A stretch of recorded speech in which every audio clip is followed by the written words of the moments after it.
Misi kita, Deacon Simeon. Selamat pagi kepada kita semua, khususnya kepada jemaah di SIB Indah Permai. Saya sangat bersuka cita karena sempat datang di gereja ini, di SIB Nalat, untuk berkongsi firman Tuhan untuk kita semua pada pagi hari ini. Dan sebelum saya membaca apa yang saya sediakan dari suratan Efesus bab yang ke-6, saya ingin membaca dua ayat yang saya kongsikan waktu kelas tunas remaja Rabu malam yang lalu dari Yohanes 12 ayat 49 dan 50. Ini adalah kata-kata Tuhan Yesus. Yohanes 12 ayat 49. Sebab aku berkata-kata bukan dari diriku sendiri, tetapi Bapa yang mengutus aku. Dialah yang memerintahkan aku untuk mengatakan apa yang harus kukatakan dan aku sampaikan. Dan aku tahu bahwa perintahnya itu adalah hidup yang kekal. Jadi apa yang aku katakan, aku menyampaikannya sebagaimana yang difirmankan oleh Bapa kepadaku. Saudara yang saya kasih dalam Tuhan, dua ayat ini yang disampaikan oleh Tuhan Yesus dalam Injil Yohanes merupakan satu dasar firman Tuhan yang sentiasa mendorong saya, khususnya untuk menyampaikan isi hati Tuhan, untuk menyampaikan sebagaimana yang telah difirmankan oleh Allah Bapa, oleh Tuhan Yesus kepada saya. Sebab kalau saya memikirkan dalam keadaan-keadaan yang sukar seperti dewasa ini, yang maksud saya adalah pandemik, saya pikir sia-sia saya berkhotbah kalau saya hanya berkata-kata dari diri saya sendiri. Sia-sia saya berkhotbah kalau saya hanya berkata-kata dari diri saya sendiri. Sedangkan dalam PKP bersih yang keempat, waktu kerajaan umumkan itu, saya pernah cadangkan, ini pengakuan dari pastor, saya harap kamu jangan terkejut. Saya pernah cadangkan kepada setiausaha bahwa mungkin kita boleh rehat dari rekaman ibadah online 1 atau 2 minggu, sebab banyak lagi ini khotbah-khotbah online. SIB pun mungkin 50 kalau saudara rajin mencari lah dalam internet, apalagi dari Indonesia, kalau bahasa Inggris seluruh dunia. Saudara yang saya kasih dalam Tuhan, bila saya membaca kedua ayat dari Injil Yohanes, ini mendorong saya untuk meneruskan pelayanan dalam keadaan pandemik. Mungkin dirakamkan atau secara live streaming, tidak ada satu orang pun mungkin mendengar secara live. Sebab saya percaya apa yang disampaikan oleh Tuhan itu, saya harus menjadi alat atau saluran berkat firman Tuhan itu kepada sidang jemaah. Dalam Wahyu bab 2 dan bab 3, 7 kali, setiap kali Tuhan Yesus mengatakan, memang melalui Yohanes yang sedang bernubuat atas nama Tuhan Yesus, dia mengatakan seperti ini: hendaklah kamu mendengar apa yang Roh bicara kepada sidang jemaah. Hendaklah engkau mendengar apakah Roh Kudus sedang berbicara kepada sidang jemaah, khususnya sidang jemaah di SIB Indah Permai. Saudara, kadang-kadang secara manusia bukan juga saya memohon tanda atau penanda dari Tuhan, tetapi macam Tuhan sendiri memberi saya beberapa tanda. Dan saya mau kongsikan ini 3 minggu berturut-turut.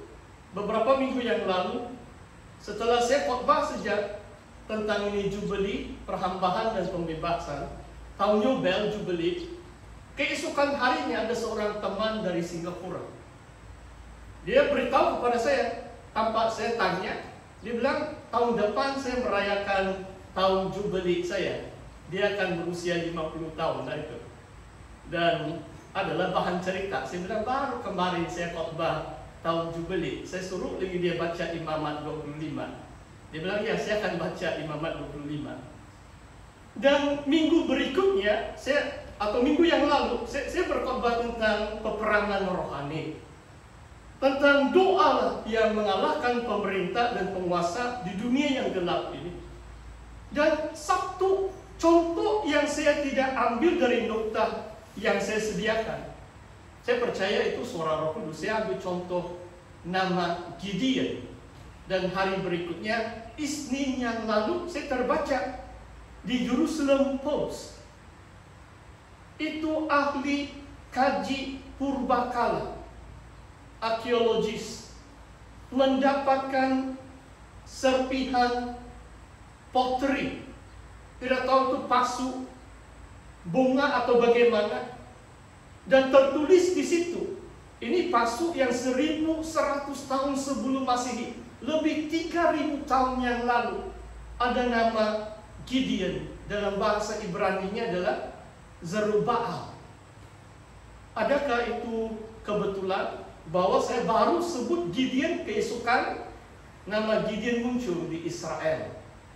Saya sebut sejak Jubeli, keesokan hari ada kawan beritahu saya dia merayakan tahun Jubeli pada tahun hadapan. Dan hari ini pun saudara, saya mau mengungsikan tajuk, yaitu mengasihi Yesus dengan kasih yang tiada kebinasaannya. Kasih yang tidak binasa. Yang terdapat, yang saya ambil dari Efesus 6 ayat 24. Kasih yang tiada berkebinasaannya. Wah, ini agak lain sedikit. Ini dalam bahasa Melayu pun semua Alkitab Melayu saya sudah periksa.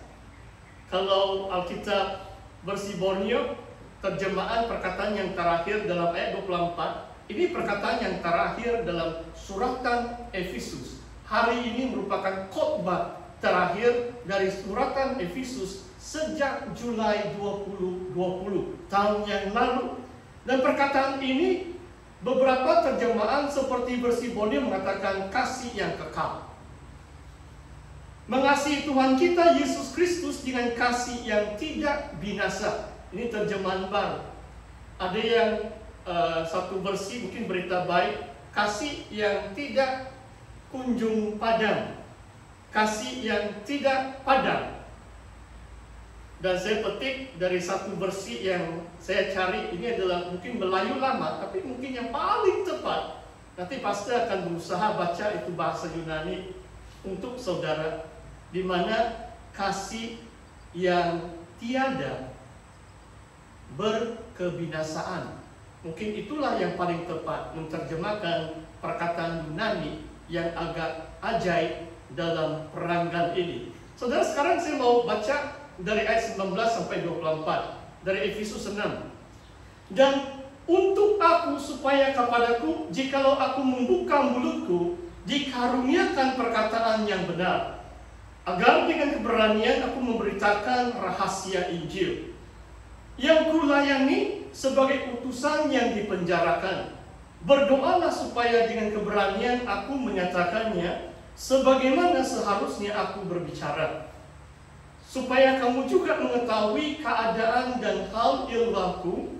Maka Tikhikus, saudara kita yang kekasih dan pelayan yang setia di dalam Tuhan, akan memberitahukan semuanya kepadamu. Dengan maksud inilah kusuruh kepadamu, yaitu supaya kamu tahu hal ehwal kami, dan supaya ia menghiburkan hatimu. Damai sejahtera dan kasih dengan iman dari Allah Bapa dan dari Tuhan Yesus Kristus menyertai sekalian saudara. Kasih karunia menyertai semua orang yang mengasihi Tuhan kita Yesus Kristus dengan kasih yang tidak binasa. Dalam bahasa English, tajuk yang saya mau kongsikan dengan kita adalah Loving Christ with Undying Love. Mengasihi Yesus Kristus dengan kasih yang tiada berkebinasaan. Luar biasa perangan firman Tuhan ini pada penghujung suratan Efesus. Saya mau kongsikan 3 poin pagi hari ini. Yang pertama adalah keberanian memberitakan Injil. Yang kedua, teman sepelayanan Paulus. Dan yang ketiga adalah kasih yang tiada berkebinasaan.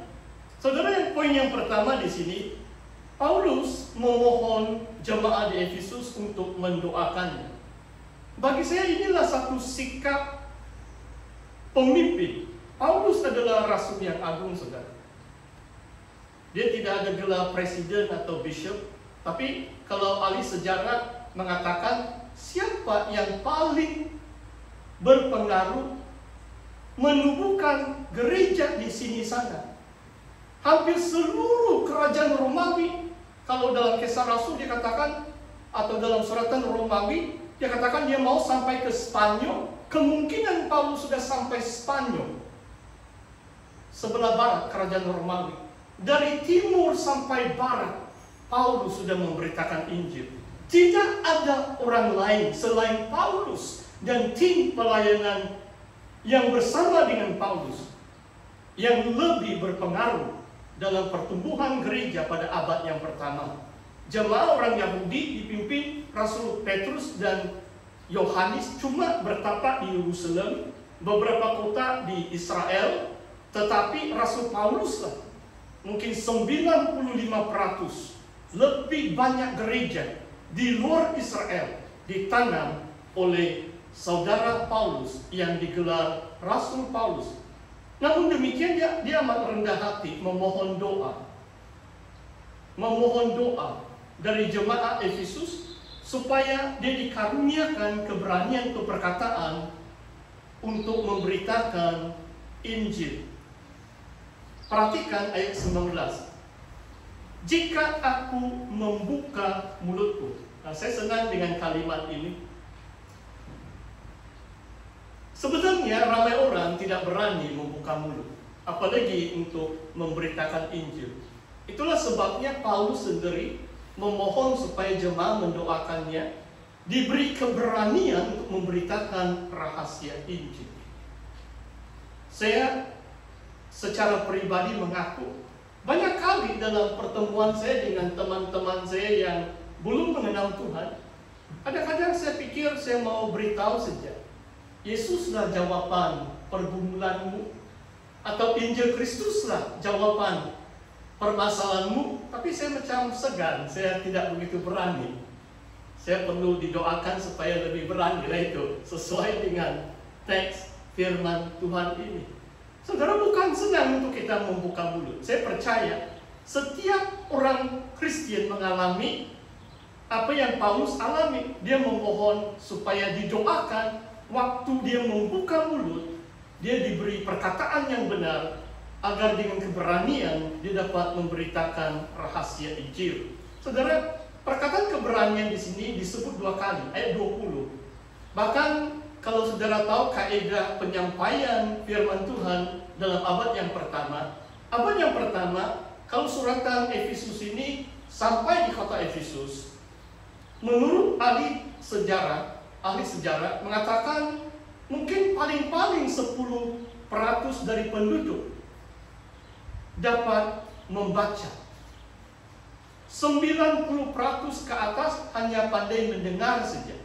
Jadi maksudnya, bila suratan ini sampai di jemaat di Efesus, yang membacanya Tikhikus adalah teman sepelayanan Paulus yang akan membaca.